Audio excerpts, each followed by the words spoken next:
Je te laisse aller sur la stat de la semaine puisque on avait un peu la même idée. Tu en as fait une image sur Twitter, tu l'as déjà diffusée. Parler un peu des pull-ups de Wembanyama. Ouais, mais c'est fou. En fait, je préparais un épisode sur Wembanyama, du coup, qui va être enregistré un jour ou l'autre, je sais pas encore quand.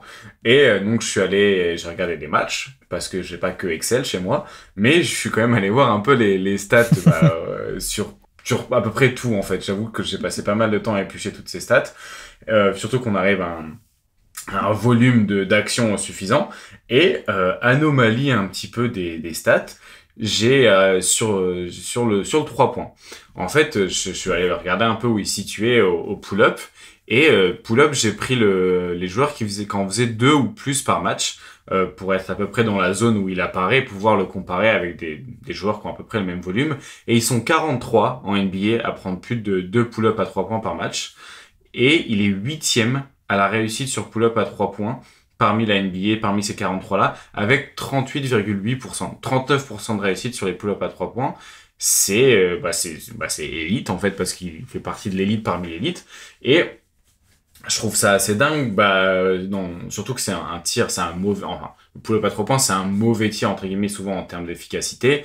Mais comme t'en parles beaucoup quand tu fais du scouting, ça peut être un élément, si tu le maîtrises, qui te fait passer d'un step à un autre très fortement, quoi. Et du coup, c'est aussi synonyme de toucher, en plus, souvent d'avoir une bonne qualité de pull-up à 3 points. Et ce toucher-là, tu le retrouves aussi quand tu regardes ses pourcentages de lancer franc, qui sont plutôt bons. Il est à 80% de réussite au lancer franc. Et du coup, il y a une autre façon de prendre des 3 points, c'est en catch and shoot. Et du coup, je suis allé regarder sur les joueurs en catch and shoot, donc qui en prennent plus de 3 par match, comme Wembanyama. Donc j'ai pris son volume et j'ai regardé par rapport à son volume. Donc ils sont 99 en NBA à prendre plus de 3 points, plus de 3 points en catch and shoot par match, 99. Et Wembanyama est 99e. Voilà. il est à 27% à 3 points sur les catch and shoot. C'est le pire joueur de spot-up de la NBA aussi quand tu regardes par play type de spot-up. Donc c'est un peu unique, c'est un peu bizarre. Et c'est Antoine Tartrou qui m'a envoyé une vidéo de Daniel Lee où il en parle un peu, où il est souvent court sur ses catch and shoot, et il y a un peu un côté de difficulté à se mettre en rythme, et c'est peut-être lié à sa taille aussi, ou peut-être lié aussi à la qualité des passes qu'il reçoit sur un catch and shoot, parce qu'en fait là, il y a une part un peu invisible du catch and shoot qui est tout ce qui va avant le moment où le ballon part des mains. Et c'est vrai qu'il y a tout un process à mettre en place de manière un peu biomécanique sur le catch and shoot, et qui est pas forcément toujours très naturel en fait à mettre en place. Et si ça se trouve, en fait, Wembanyama est peut-être a une biomécanique, ou en tout cas a fait plus de répétitions de pull-up à 3 points que de catch and shoot, et la réussite tourne mieux sur le pull-up. Il y a aussi une grosse possibilité, selon moi, qu'il y ait soit du bruit statistique parce que les échantillons sont encore trop petits, et que au bout d'un moment ça se rejoigne à un moment donné. Vaut mieux que ça se rejoigne plus vers sa réussite au pull-up que vers sa réussite au catch and shoot, par contre. Mais il y a un peu de bruit statistique. Mais dans l'idée, voilà, c'est quand même un peu une anomalie, donc je trouvais ça marrant à souligner. Non, mais effectivement, je pense que c'est un peu une anomalie dans les deux cas, à mon avis. Oui. C'est-à-dire peut-être qu'il sera meilleur à terme en catch and shoot, sur des chiffres et un échantillon plus grand, et peut-être un peu moins bon sur pull-up, quoique je ne sais pas. Mais effectivement, le pull-up à 3 points a un effet de... Alors, il faut, à partir d'un certain niveau, alors c'est bien si t'es à 42% plutôt que 38%, on est d'accord, mais il y a un aspect de... Ça débloque des situations, en fait. Souvent, c'est le fait de posséder cette arme qui fait que les couvertures défensives en face vont pas être les mêmes. Donc c'est là où ça peut débloquer pas mal la situation un peu concrètement et tactiquement sur le terrain. La menace de ce pull-up, une fois que tu l'as, la dangerosité de ce tir. Après, c'est vrai que le cas de Wembanyama est tellement à part que j'imagine pas... Enfin, je pense qu'il a déjà la dangerosité, en fait. je pense que de toute façon, à moins qu'il soit genre à 45% Stephen Curry à 3 points, mais je vois pas les défenses monter sur lui, en fait. Je pense que les défenses toute sa vie elles vont essayer de rester bas, essayer de pas se faire déborder. D'ailleurs, il y a une action cette semaine là où il a joué contre Brooklyn et contre Nick Claxton. Je sais pas si tu l'as vu, il a fait des actions assez incroyables contre Brooklyn en termes de drive notamment. Il y en a une, il sort d'un dribble and off, je crois. Il sort d'un dribble and off, il passe la balle dans le dos, et puis un truc de flexibilité qui est anormal pour sa taille. Mais surtout, il y en a un autre où une isolation, en fait, simple isolation, crossover. Je dépasse Nick Claxton et je vais de l'autre côté du panier finir avec du toucher de l'autre côté. Et t'as l'impression que Nick Claxton, t'as l'impression qu'il est petit, quoi. Alors qu'en fait, Claxton, c'est un pivot NBA quand même, qui est plutôt grand et plutôt long en plus. Et tout ça pour dire que je pense que ce sera un vrai bonus, mais je pense que ça changera pas forcément pour lui la géométrie du terrain et des défenses face à lui. Je sais pas si tu vois ce que je veux dire, mais de toute façon, c'est comme Giannis, quoi. Giannis, à moins que Giannis atteigne le niveau 45% à 3 points, mais quoi qu'il se passe, les défenses seront plutôt sur prioriser défendre le drive, quoi.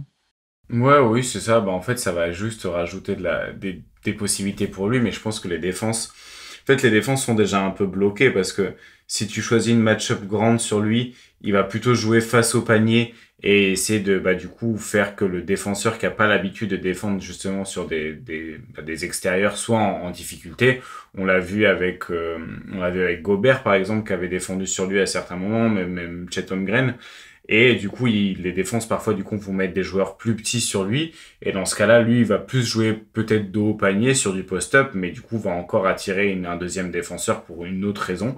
Et vu qu'il a une capacité à la passe de punir sur quand la défense lui offre des espaces à ses coéquipiers et trouver ses coéquipiers sur cut, ça devient petit à petit une énigme un petit peu et ça va être vraiment bizarre quand il va être encore mieux entouré parce que là, pour l'instant, c'est vrai que il fait des pick and roll inversés avec Trey Jones et Jeremy Sohan. Bon, le jour où ça sera avec des joueurs d'un calibre juste All-Star NBA, ça peut être vraiment incroyable, quoi.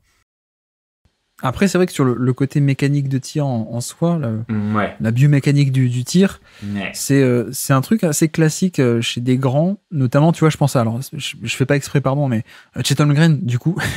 Pourquoi est-ce que j'étais plus bas sur le shoot de Chet Holmgren en NCAA? C'est que, on l'avait dit dans le podcast qu'on a fait à l'époque sur le Basket Lab avec Alan Guillou. Moi, je disais, mais moi, j'y crois pas trop au tir parce qu'en fait, beaucoup de tirs sont courts. Parce qu'il fléchit pas beaucoup les jambes en fait, sans doute pas assez. Donc c'est pour ça que j'ai eu l'air totalement bête cette année quand effectivement il a 40% à 3 points. Mais quel est le changement majeur en fait? C'est qu'en fait cette année il a bossé pendant un an avec Chip Engelland, d'ailleurs l'ancien des Spurs, le gourou du shoot. Et vous regardez cette année la flexion des jambes de Chet Holmgren, elle est pas du tout pareille que c'était le cas que ça pouvait être le cas à Gonzaga à l'époque, quoi. Et en effet pour ces grands, il y a un peu un effet de générer la force et de fléchir les jambes qui ça a l'air facile, toi et moi, parce qu'on fait pas 2m10 ou 2m20, quoi.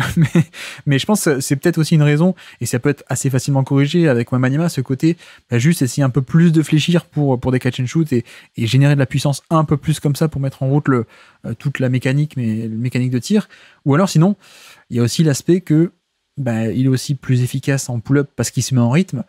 Je pense que Wembanyama c'est aussi un très bon candidat de pick and pop un peu plus mouvant finalement, des tirs en sortie d'écran un peu mouvants, ou alors des pick and pop où il bouge un peu plus, et ce mouvement lui permet aussi de générer ce rythme en fait. Ça peut être aussi une possibilité en fait.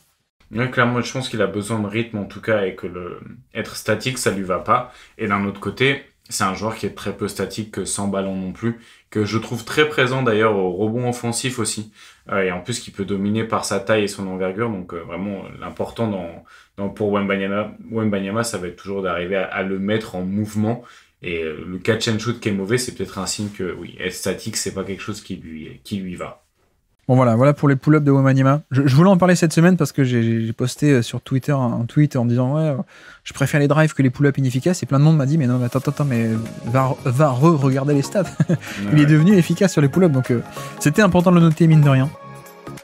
Merci d'avoir écouté cet extrait. S'il vous a plu, l'émission complète est disponible en description et on se donne rendez-vous sur le feed principal du Basket Lab pour l'intégralité des podcasts. À bientôt.